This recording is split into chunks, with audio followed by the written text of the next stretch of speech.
Every day, millions of people get up and hurry off to work.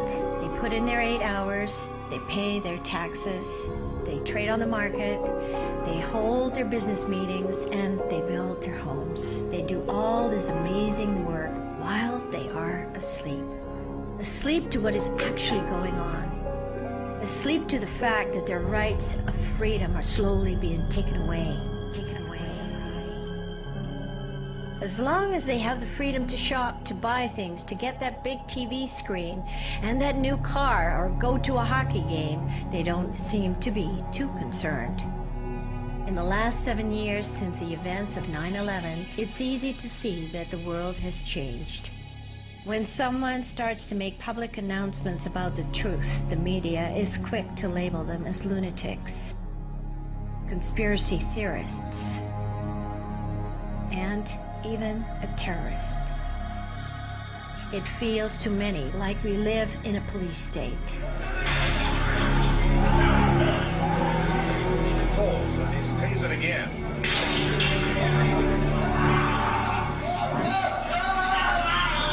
It's time to take a closer look at the big picture. It's time to talk about what is real and what is artificial. It's time to wake up. Wake up, wake up, wake up, wake up, wake up, wake up, wake up, wake up, wake up, wake up, wake up, wake up, wake up, wake up, wake up, wake up, wake up, wake up.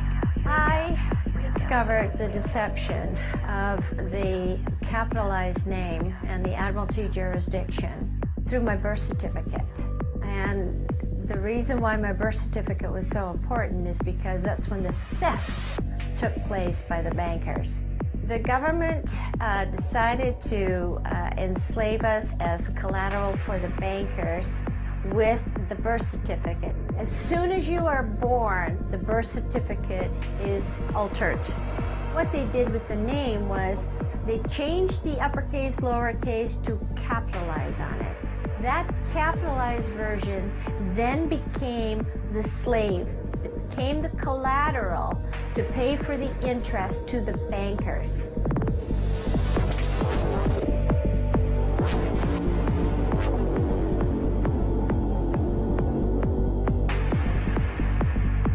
What the government did was made us believe that that capitalized artificial name is in fact us, when it is not us.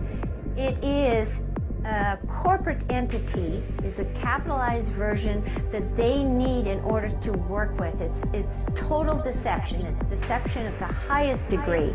The theft of the family name begins at birth and is carried throughout your entire life.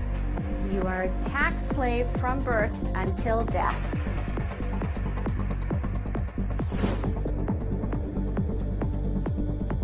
If you take a look at the birth certificate, if you take a look at the passport, if you take a look at the citizenship card, if you take a look at the driver's license, you will actually see on there that it says this is not your property.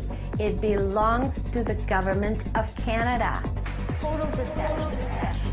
What they're doing is basically making you responsible for all of the acts and the statutes from Admiralty jurisdiction in that corporate fiction name. You are conforming to the laws and the rules and the regulations that they put out for you, but when in fact these particular laws, rules and regulations, statutes and man-made acts are from a ship. They're on the sea. We're living on land. If you say that you are the slave and that you allow them to create that joinder between the uppercase, lowercase name and the capitalized version, then what happens is, yeah, you become responsible and you do become the debtor. Wake up, wake up, wake up, wake up, wake up, wake up, wake up, wake up, wake up, wake up. Some people call it the artificial person. Some people call it the debtor. Some people call it the fiction. Some people call it the strawman. Some people call it de facto. They've said you're responsible for that corporate entity. If you don't conform to their rules and their regulations, if you speed over the speeding limit, then you did something wrong because you didn't comply to Admiralty Maritime Jurisdiction laws. So therefore, you're the slave and you have to pay the tax bill on this particular contract that's issued to the capitalized name. You owe them. It's the debtor. The capitalized name is the debtor. I am the creditor, and I'm going to give my capitalized version, the entity that they do commerce with, I'm going to give it credit because I am the creditor. I'm not the debtor. You can define yourself differently as a natural free man or a natural free woman, and you get to say in a contract, offer acceptance, you get to say, I accept or I do not accept. We are creditors. We are life. We are the spirit and the soul walking on this earth.